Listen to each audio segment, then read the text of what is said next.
which you guys know that is a very interesting topic since 22 of you put your name in the hat, which is awesome and has not happened in a long time. Thank you, Eddie Haka, for using a fake release slip because we ran out. But as many of you know, if you've been coming here for a long time, my dad passed away suddenly in July. And my dad was this amazing force in my life. I consider myself an incredibly lucky person that I got to be raised by two really loving parents. And one of the things that my parents taught me is how important music is. And from a very early age, I even had an ex-boyfriend tell me one time that I had an unfair advantage in life because my dad had introduced me to Tom Waits when I was in single digits. Yeah, and I think he's right, and I'm fine with that's why I'm single, I guess. So my dad was a part of the music scene in Detroit in the mid and late 60s and the 70s, and he was one of these dudes that hung out at the Grande ballroom. Are any of you other Grande kids here? Yeah. So you know what that means, right? If you don't have a dad that was raised in the Grande ballroom, you don't know what that means. The Grande was kind of a mecca of music in Detroit in the 60s and 70s.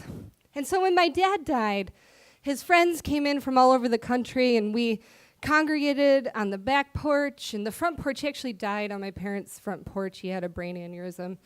And we spent that first night after he passed on the back patio. And my dad's friends, who I call Uncle Gardo and Uncle Gary, even though they're of no relation to me, were sharing these stories of this particular experience that really kind of exemplifies everything that was important to my dad and to me.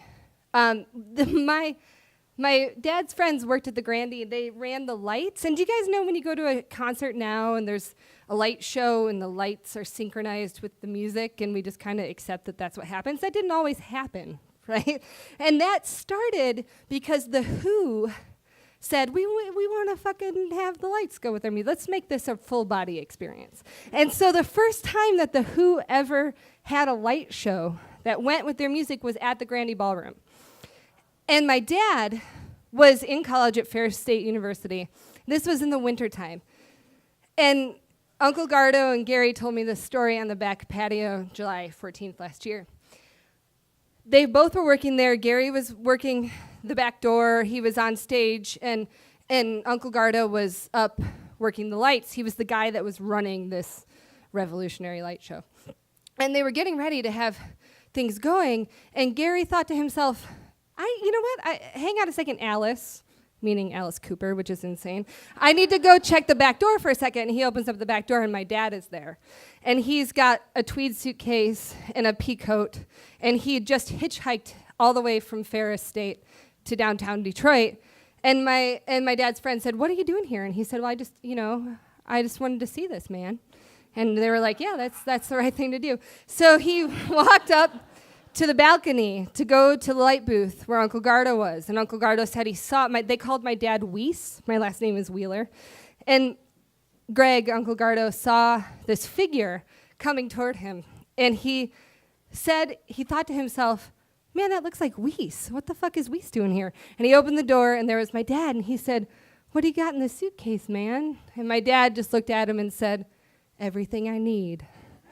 And that was how my dad lived life, right? He lived life in the moment. He was always wanting to be a part of what was happening, and he always had everything that he needed because all he needed was his love for music and for people. And so later that evening, we were on the front porch in the exact place where he died, where we never sit. No one ever sits on the front porch, and all of us, there were 15 of us, my best friends, my dad's best friends, my mom, my siblings, my mom's best friends, we were all there. And Gary, the guy who opened the door, who told Alice Cooper to chill the fuck out so he could go say hi to my dad, he had his guitar.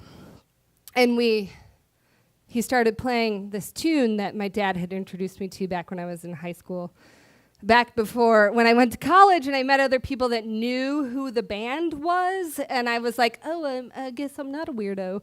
And I realized that that was a cool thing to know. Gary started playing The Weight, and together, all of us on the front porch, the most important people and everyone that was still around's life, we sang The Weight together, and I recorded it on my phone because I thought, this is the thing I'm going to want to remember. And I went later that night when I went to bed to listen to the recording, and nothing had recorded. There was 10 minutes of complete silence. But I think that's amazing. Because I think what that teaches me, and what should teach all of us, is that is what matters. Being there, being a part of it. Just like my dad hitchhiking across the state of Michigan in a snowstorm in 1970 was the right thing to do. Being a part of each other in that way and just experiencing and loving is the right thing to do. So I hope, thank you. Thank you.